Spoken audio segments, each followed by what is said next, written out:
You're listening to PetLifeRadio.com.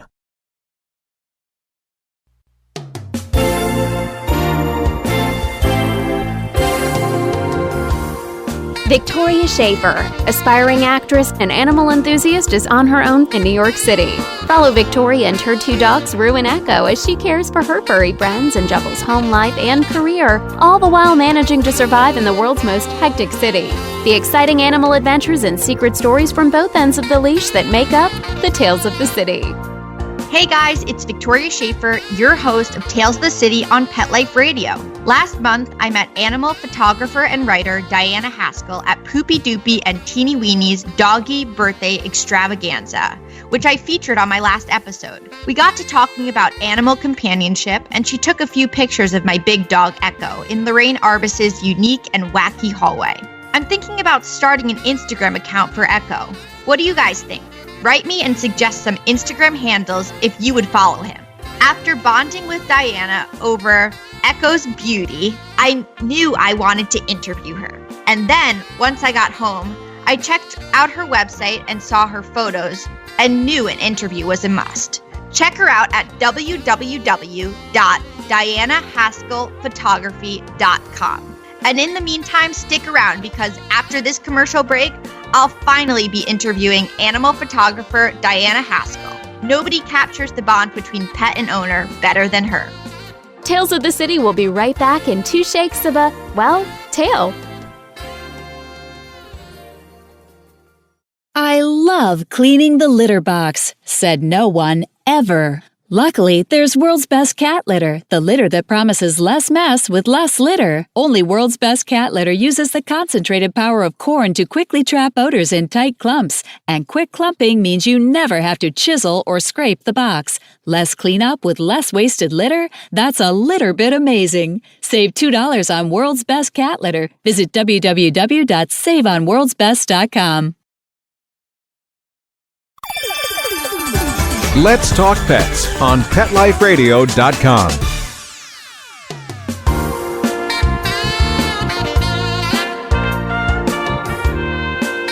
You're listening to Tales of the City on Pet Life Radio. I'm your host, Victoria Shaffer, here with animal photographer and writer Diana Haskell. Hi, Diana. Hi. So I enjoyed meeting you at Poopy Doopy and Teeny Weenie's birthday party. That was one hell of an event, huh? It was. I still think about it. Was that your first time attending? It was. So yeah, you really probably were shocked. Even as a hardcore New York City and dog fanatic, it still is quite an adjustment to see a living room full of people and their animals. Yes, I've been there a couple of years in a row, and every time I'm still blown away. This is such a funny occasion. Anyway, so let's get right into it. How did you get into animal photography? Would be the first obvious question. Yes, people ask me this a lot, and it always seems like a difficult question to answer because I think I was always in it. In some way, my life was all about animals. And writing, the camera was just the way I documented my experience of the world, even when I was really little. So the interesting thing is it took many, many years before that became my vocation.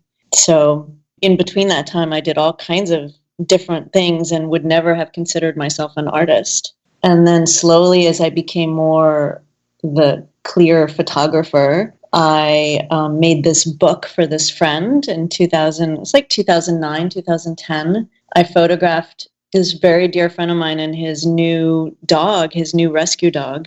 And at that time, all those blurb books and so were coming out, made it really easy for us to make books. And I put these images together, and I think I remember just stepping into this room for 2 days and not leaving till it was done because I was having so much fun. And I started to write, and all my writing and everything just came together like I was made to do this. And I just could not wait to make the next one. That's really what I was thinking about the whole time I was making it for him also.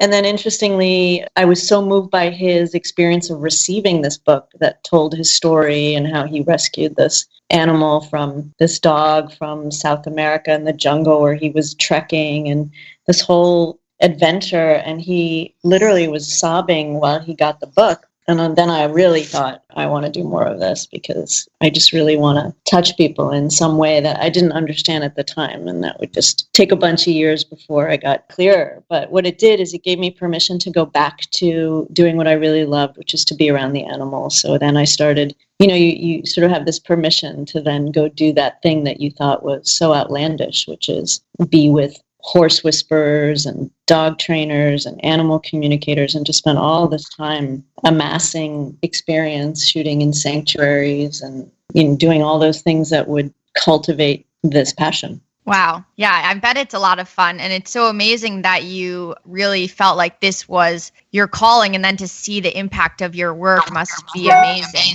Exactly. So I was doing some reading about you, and you describe yourself as an animal relationship photographer, writer, and seeker. What exactly are you seeking? And can you just elaborate on that? Yeah, it's such a good question. I actually, that was written from a PR perspective from the person interviewing me, and it felt really good. So I'm kind of glad she put that there. Well, firstly, I'm an animal relationship photographer because I focus on the connection between people and their animal companions. That's just my focus. It's the thing that feels very tangible. So I see it, I feel it, I witness it, and I just want to shine a light on it for others. So that's where that comes from. There are a lot of super gifted photographers, and specifically dog photographers, as you know. Too many people, from what I see, focus on the actual relationship. And so that's where I'm the most comfortable. So that's where that comes from. And then the seeker part is probably because I've spent a lot of time delving into that relationship and wanting to understand sort of the mystery of it my whole life, not just this time. I've been wanting to work with clients, on developing that, understanding that connection with them through their animals. But I think for me, it's about seeking the truth underneath that. Like, what is that about? What is this extraordinarily strong love we have for our animals? And really, how can we use the power of that, and how we can learn from the animals to have as much love and compassion. You know how people are with their animals. Sometimes they're more loving than they are with other humans. And yes. How can each of us, for ourselves, how can we take that, the way we act, the way we are with our dogs, our cats, our horses, etc., and then translate that to be that way more in the world and more with other people, or even with ourselves and with nature, and be more connected, all those things. I seek to understand all those things. Yeah. Have you always loved animals and been fascinated with this human-animal bond? Definitely. I strangely saw a photograph of one of my earliest memories. So it's pretty amazing to see a photograph of this. I was about 3.5, and I was on the beach, and someone handed me the leash of this little dachshund. I mean, I remember it like it was yesterday. And I remember the thrill of, how you feel that connection to the animal through a leash? Yes. And you can just feel, and I remember just not even knowing where I began and started and where the dog began and started. And I just remember, for me, that was that adrenaline thrill that probably fueled me ever since. And the awe and wonder. I used to work in zoos, and I would spend hours just watching animals and just standing there and staring at them, they're staring at me. And I think the bottom line is I always felt more alive around animals and more myself. It's a hard thing to explain. And I always had this sense that they could teach me something. I mean, I remember saying this as a little kid, that, animals teach us better than people do. So definitely been part of my, my being forever. Yeah. So you're known for your love story products, specifically your love story books. Can you explain what they are and how you go about making them? Sure. Love to. Love story books. These are books that I make for clients, and they're fine art photography books. So we make all the images, and then there's this writing, usually prose and poetry, that's written from the imagined perspective, say, of your dog back to you or back to your family. So it's a little bit unique in that it has the writing, but it's basically just a big creative adventure that I embark upon with my clients. And we do a number of different shoots in places that they love. So it might be, for example, if it's New York City, it would be in their home here and maybe Central Park or Washington Square Park, and then maybe in a place that they also love to go by the beach, for example. So we would do all these shoots, and then we would pick all the materials, the leather, the wood, everything reflects that story. Even the font that I choose would sort of match the personality of your animal. Everything is put together very in a personalized way. And that's where the love story comes from. It's really a love story between the two of you or your family and that animal. And a big part of it is the experience you have, the gift of the time you spend together where you don't have your phone. I find this really true for New York City clients. Yes. The time that you're present with one another. And of course, then you have this lasting keepsake. So a lot of clients at the end say, oh, I want to make this, I want to spend more time like this as a family or with my dog. I really just want to delve into that time we have together because it's really fleeting. A lot of my clients have older animals, of course. Mm-hmm. Well, it's really special that you are able to add text to these photos. It sets them apart. Where do you find the inspiration for this poetry or text? I mean, do you just look at the animal and you know in your head what their personality is like, or? That's a really good question. I finally have figured out that I have always seen images with writing, and I've always thought of writing and then had an image in my mind. Mm-hmm. And when you do when something feels so natural to you, sometimes you don't know if it's something, you don't even know that you do that or that it's acquired. It's just, or that it's maybe not what everybody else does. So it's taken me a while to figure that out. So that in itself is just sort of natural. But also, I think I've just spent so much time observing animals. So let's say I came with you to the park and I was watching your dog and you, and I would get a theme about how you roll together or something, some nuance about how you speak to each other, or how you are. And I kind of build on that theme. And then before I know it, certainly after a couple of sessions photographing, I have also just a whole story written out. Yeah. How long do these books take? They take a really long time. On my end, it's a long creative journey, which of course I love. But for clients, it depends. It's usually 2 to 3 sessions, which can be, a couple hours each. And then maybe a little bit of talking and a little bit of creativity together about where you want to shoot and, the things that matter to you and to your family. On my end, there's a lot of processing of images and putting them together in a book and working with the people who make the book for me in Italy. They're all handmade and put together. And then the writing of the story, of course. I love it. Like I gladly take a year to do each one. But yeah, by the end, you must really have a full understanding of the animal and their owner. My clients tell me I have, everything always resonates with them. But I think, it's so vast. It's so many layers, relationships with our animals. As I always say, if people heard the conversations we had with them, they probably would think each of us was a little Looney Tunes. I mean, who knows? So many layers and depth to that, don't you think? Oh, completely. I don't know where it came from, but someone once told me, like, if aliens are looking down on us, they would think that dogs rule this world because we spill our secrets to them. We follow them around, picking up their poop, let them sleep in our beds, et cetera, et cetera. I like that. That feels accurate to me. I agree. So what is your favorite animal to photograph? I mean, we've talked about dogs, but I know you've photographed way more exotic animals than I do. But I love photographing whoever's in front of my camera. I literally fall in love with any animal. I remember photographing this boy and his pet rat, and I don't have necessarily the best association with rats just living in New York City. The animal was so loved this boy and turned its head and its little whiskers, and they talked to each other, and it was just so touching. And at that point, there was nothing more special to me than that particular rat.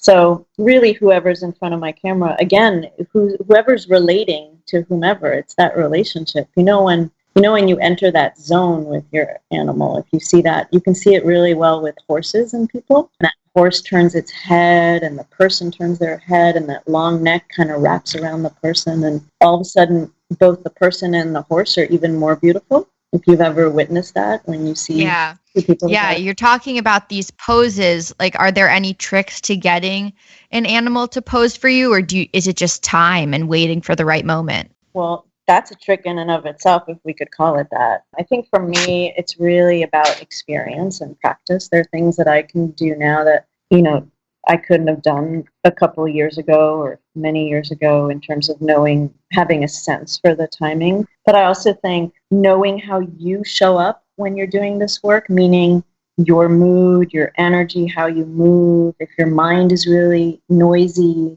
if you're feeling super excited or really drained, those are the things that animals respond to. And oftentimes, if your mind, for example, is very busy and you don't have a very quick way to get quiet, animals aren't really interested in relating to you. They're not necessarily curious. They kind of want to avoid you because a lot of that busyness are things that they don't relate to, they don't want to be a part of. So as far as tricks, I think it's a lot about knowing your own energy and knowing how to shift that, as well as being hugely flexible. I know there are a lot of photographers who do, for example, only people, and they have everything set up and they're used to that. But when you put an animal in the mix, you can't very well say, and now you're going to sit on the couch and now you're going to run and look happy. And it just doesn't work that way with animals. We have to accommodate to whatever it is they want. My little dog, Rue, who you didn't meet at the party because she is incredibly shy, has this fear of cameras and phones and everything. And I'm always trying to, try to tell her that it's okay. Like, it's just a picture. But as soon as she sees it come out, she runs away. I don't know where she got that fear.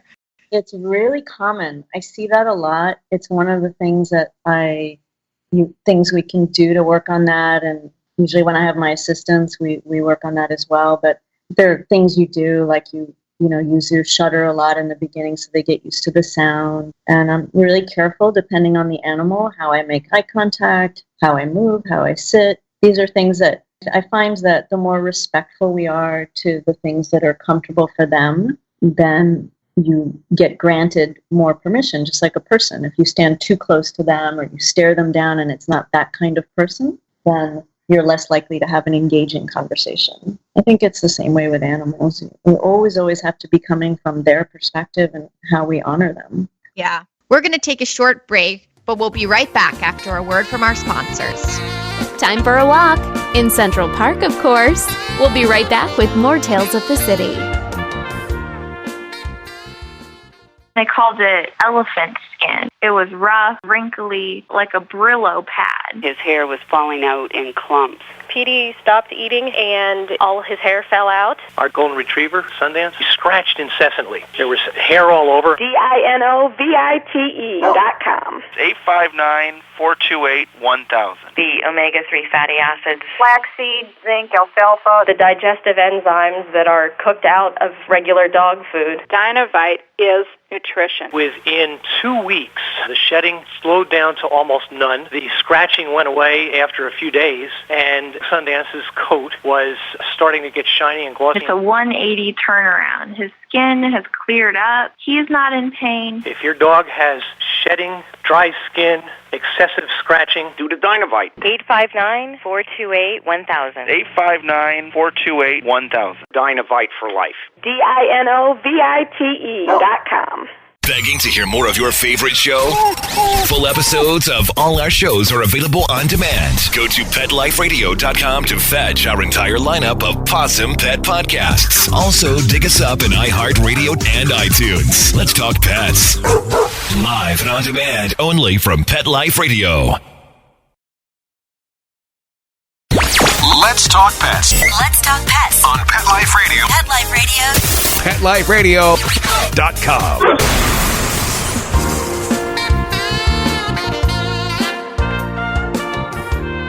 Welcome back. You're listening to Tales of the City on Pet Life Radio. I'm your host, Victoria Shaffer, here with Diana Haskell, animal photographer and writer. Well, I know you have a dog named Luca that you found on Pet Finder, which I found my 2 dogs on Pet Finder as well. Oh. And I was just curious if you ever practice on him, and if so, like, what has he taught you? I mean, you have so many tricks and methods to getting these photos, but I'm sure having your own dog, it's like... Yeah, I couldn't imagine not having my own dog at any time. But yes, poor Luca has been extremely a patient poser for me. I definitely practice on him more technical things, I'd say, and lighting and angles. And so, yes, on that end, he's been a very useful service dog in that case. But beyond that, he is a very large, vigilant, tough guy, half German Shepherd, half standard poodle, and on that he has taught me a lot about my own, I speak about energy, but for example, if he feels that there's any kind of threat, he reacts very strongly, like those, like a big tough guy. And so I really be very confident. It's the kind of dog you have to walk down the street with your shoulders back and look ahead. If I look down and I'm uncertain, he kind of takes over. So it's taught me a lot, much more subtle than other, more mild, easygoing dogs that I've had.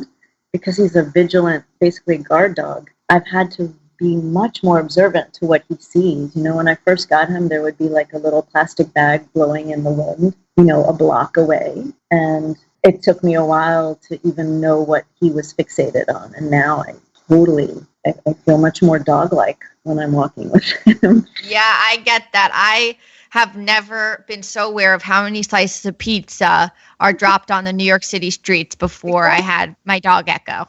Exactly. That's exactly. So for me, it's about sound, visuals, things that are moving, things that are different. I could tell you what garbage can has appeared on the corner that wasn't there before. I never was this observant before my Luca. So, yes. And when you guys aren't taking pictures or walking through New York City, what do you guys do for fun? Well, he helps me select images. He works in the computer. No. We do a lot of obedience work and training, and definitely things that keep him busy and keep his mind busy, which I love because it's basically I'm the limiting factor. If I get lazy on what the next trick or obedience thing, then it's really me. It's not him. He would continue to learn. I will say I do a lot of Tai Chi. I practice a lot of Tai Chi, which is a martial art, which kind of looks like moving yoga, sort of. And for some reason, he loves watching this. And when I take mini breaks during the day, he always, I'd like to say he joins me, but that would be not really accurate. But he watches me, and it helps me a lot to do this kind of practice. Keeps me strong for my work, which is actually quite physical. Yeah, well, he sounds obedient. He likes to watch Tai Chi. Do you guys have that? It's like a puppy casino I recently bought, like a little mind game where it has a lock and keys and treats are hidden in, and they have to like pull a piece off and then pull a drawer out. Yeah, I have tried any number of those, and he literally ends up sort of throwing them against the wall and shaking things out. But we do hide a lot of things. I'll hide toys by their name. And if there's a new visitor, just hiding that visitor behind a door and then having him go find them is sort of up his alley. Yeah, so, that's so fun. Does Luca accompany you to photo shoots? Most definitely not. No, distracting? Yeah, it's a good question because there are times I probably would love that, but it's really about the clients. And one thing that's really important, and I always tell the people who interns and assistants who help me, that it's always about respecting the animal client as well as the human client. And you wouldn't necessarily like a bunch of people showing up at your door unannounced, and animals take time. Cats, dogs, horses certainly take time to get to know who's coming into their space. Mm-hmm. And I would never impose more than they're already putting up with our equipment and us and new smells and all that. Well, I've been looking forward to asking you this question because I think I'm always asking people this, but can you speak to the belief that owners and their pets look alike, considering you photograph a bunch of them? Gosh, yes. Basically, I only see the look-alike part. I don't even see now anything else. So I'd probably win this contest if you like line dogs up and some people up and you'd ask me to match them. I could probably do it. That is a good test. Let's do it. Let's make a contest. That's like a BuzzFeed quiz. Yeah, I kind of like it. But so here's how I think about that, because I'm often thinking about it. Some things are really obvious. Like, for example, we often have similar color palettes. So if I say I love warm colors in my apartment, light woods and warm paint colors, oftentimes the dog might also be in warmer. For example, I'm blonde. I have a very light haired dog. Everything's light in my home. That's not always the case, but it's often the case. So we sort of match to the color palettes that we like. That's sort of an obvious example. But I think for me, the ones that stand out are much less obvious. I notice people often have a similar gait to their animals, a way of walking or a way of looking. You know how somebody might look out into the distance and then their dog kind of looks out and gazes into the distance. They pause the same way, like a rhythm. Oh, yeah. Okay. A lot of my photography, since most of my images on my site are of people in relationship to their animals, that's when I feel I have a good image, is when I'm really kind of revealing that similarity. And it's not always the hugging, touching kind. It can be a person and a dog from a distance. Yes, I saw two on your website. One of a man and his dog with their back to the camera on a beach. Exactly. Exactly like that. And then another of just, I guess, the profile of someone and their dog. Which is the more obvious one. Yeah. Yeah. Okay. Speaking of the beach, do you have a favorite place to shoot in? Again, it's the same feeling when my clients pick the place and they love to be there. That's what I love. So it could be on a couch. It could be by the ocean. It's wherever they just light up. And then to me, that's my favorite. I shoot all over the world, and maybe I'm more partial to a naturey, to the woods or the ocean. But some of my favorite locations have been in somebody's home where they're just completely happy with their animal. And have you ever put yourself in danger to get a shot? I mean, maybe not at someone's home or on the beach, but on these more exotic trips that you've taken.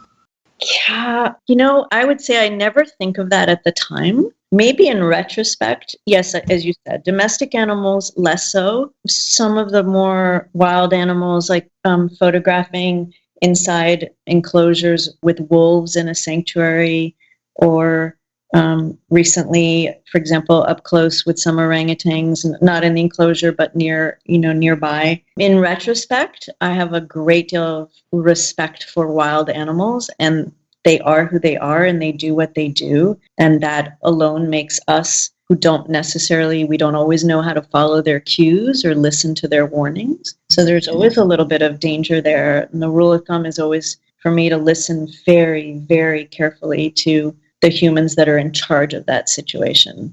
So, for example, with the orangutans, this lovely woman who runs the sanctuary, was saying, don't get too close because they might pull your hair out of curiosity, and that could become a dangerous situation. And they're not doing anything that's not ordinary to them, but that could be very dangerous for us. So I luckily have enough experience working in zoos and traveling to these places where I very much listen to what I'm told and follow guidelines of the people who understand animals far more than I do in that case. Yeah. Wow. Well, photography, I know, is a difficult profession in and of itself, but just speaking with you and what I know about animals being stubborn or not listening to you, animal photography must be even more difficult. Do you have any advice for those who want to get into this field?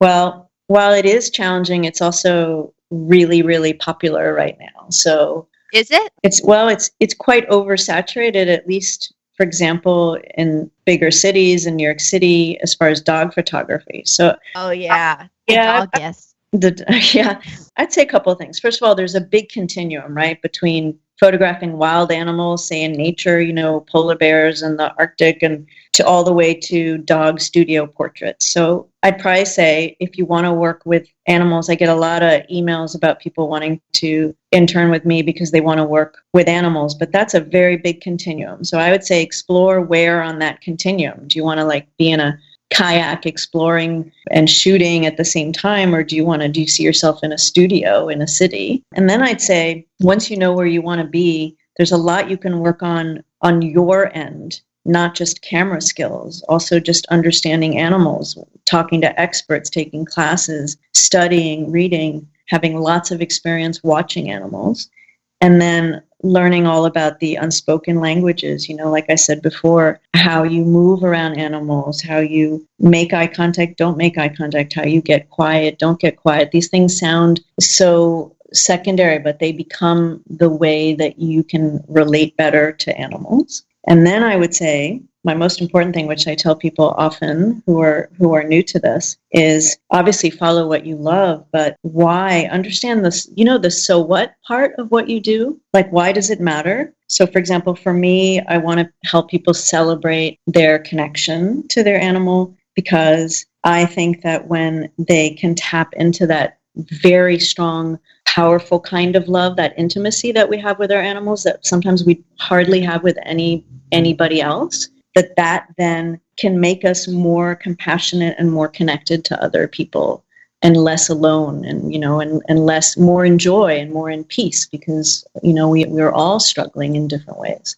So that's my very big why I do this, and I think that's what makes me better at what I do. And I would always tell someone photography is just the tip of the iceberg. It's really why you're doing it that's going to make you better. Yes, that's excellent advice. Thank you so much for speaking with me today. Thank you so much for inviting me on the show. I've loved listening to the other interviews. Oh, thank you. That's so nice of you. I hope to see you at future Poopy Doopy Teeny Weeny parties. And I would also love for you to photograph my dogs and I at some point. Absolutely. I'm thinking about starting us an Instagram. Oh, definitely. I'll follow you. Okay, great. That's one follower we have. Thank you so much. Thanks, Victoria. Bye. Bye. That concludes today's episode of Tales of the City on Pet Life Radio. Before I sign off, I just want to say that Diana and I both found our beloved pooches on petfinder.com, and you can too. The other day, I spoke to a mother and daughter admiring a puppy in a pet store window. They had no idea that they were just clicks away from rescuing a one-of-a-kind pup for the fraction of a price while saving a life and making room to save one more. Please, please, please consider looking on sites like petfinder.com or adoptapet.com before purchasing a dog from an inhumane puppy mill. My most used hashtag is an adopt don't shop for no reason. That concludes today's episode of Tales of the City on Pet Life Radio. I'm your host, Victoria Shaffer, signing off. Hashtag adopt don't shop. Let's Talk Pets every week on demand, only on PetLifeRadio.com.